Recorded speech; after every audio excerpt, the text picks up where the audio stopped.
தெய்வீகம் பெரிய நம்பிகளால் ஆராதிக்கப்பட்டது. கடலை கடக்க அணை கட்ட வேண்டிய அவசியம் ஏற்பட்டது ஸ்ரீராமனுக்கு. ஆனால் அவன் பக்தனான அனுமனுக்கோ ராமனின் திருநாமமே போதுமானதாயிருந்தது. அந்த திருநாமம் ஆற்றலை கொடுத்தது.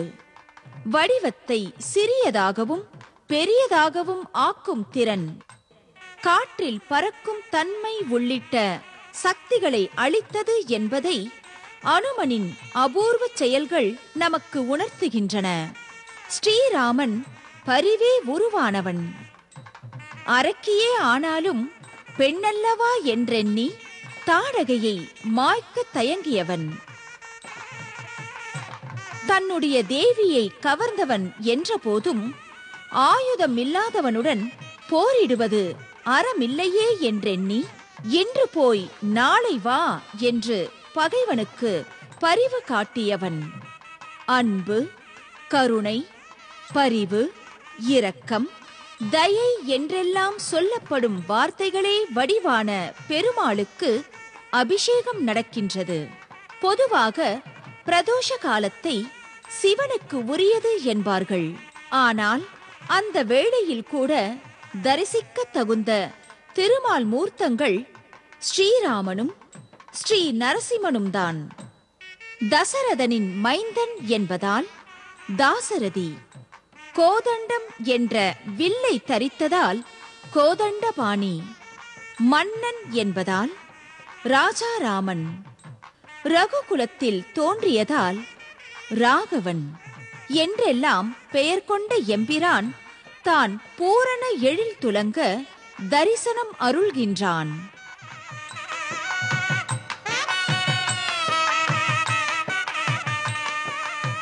விபாண்டக மகரிஷிக்கு தரிசனமளிக்கும் பொருட்டு பெருமான் இங்கே எழுந்தருளினான் என்கின்றது தலப்புராணம்.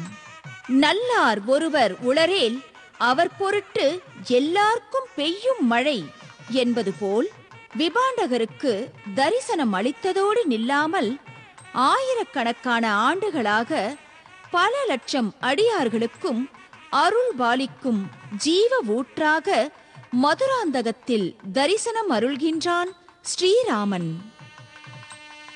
ராம ராம என்கின்ற நாமத்தையே உபதேசமாக பெற்று உயர்ந்தவர் கபீர்தாசர், பத்ராசல ராமதாசர், சமர்த்த ராமதாசர், துளசிதாசர் என ராமனையே உயிர் பொருளாக கொண்டு உயர்ந்தவர்கள் பலர். மக்கள் நலத்தில் மிகுந்த விருப்பமுள்ளவன் ராமன். அந்த ஸ்ரீராமன் பரிபூரண அலங்காரத்துடன் அருள் பிரவாகமாக பவனி வந்து கொண்டிருக்கின்றான்.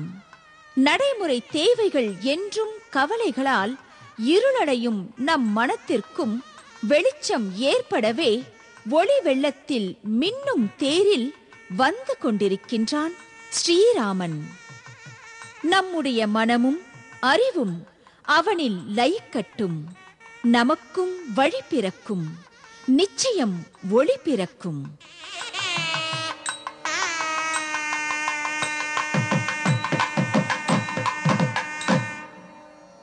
நடையில் நின்றுயர் நாயகன் என்று கவி சக்கரவர்த்தி கம்பரால் வர்ணிக்கப்பட்ட ஸ்ரீ ராமரின் அற்புதமான திருக்கோலம் பலவற்றை இன்று நாம் இல்லத்தில் இருந்தபடியே தரிசனம் செய்தோம்.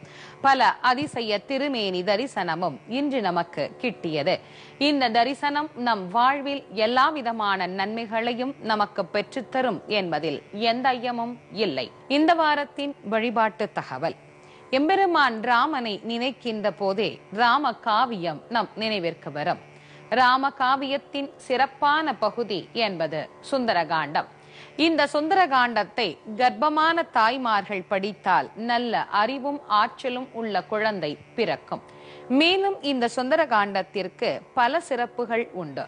நாம் நினைத்த காரியம் நிறைவேற வேண்டும் என்ற பிரார்த்தனை செய்து கொண்டு, அது திருமணமாகட்டும், குழந்தை வாய்க்க வேண்டும் என்கின்ற விரதமாக இருக்கட்டும், நோய் நீங்குவதற்கு, வறுமை நீங்குவதற்கு, இப்படி என்ன வேண்டுதலாக இருந்தாலும் அந்த சுந்தரகாண்டத்தை ஒரு நல்ல நாளில், ஒரு வெள்ளிக்கிழமை அன்று துவங்கி அடுத்த வாரம் வெள்ளிக்கிழமை வரை, அதாவது ஒரு வார காலத்திற்கு தினந்தோறும் ராமபிரானுடைய பட்டாபிஷேக படத்தை முன்வைத்து அதற்கு முன்பு நாம் அமர்ந்து கொண்டு நமக்கு அருகே ஒரு ஆசனத்தை காலியாகவே வைத்திருந்து கேட்கக்கூடியவர்களை எதிரிலே அமர வைத்து சுந்தரகாண்டத்தை தினந்தோறும் பாராயணம் செய்து வரக்கூடிய பக்தர்களுக்கு அன்னம் பாலித்து படித்து வந்தோம் என்று சொன்னால் அந்த சுந்தரகாண்டம் நாம் நினைத்த காரியத்தை நிறைவேற்றி தரும்.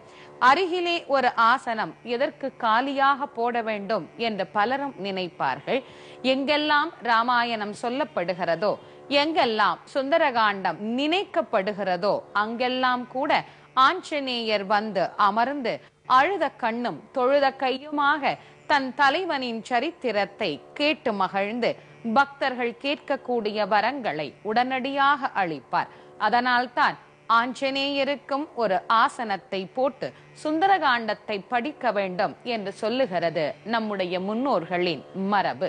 அந்த வகையில் நாமும் சுந்தரகாண்டத்தை பாராயணம் செய்து வாழ்வில் எல்லா விதமான நன்மைகளையும் பெறுவோம்.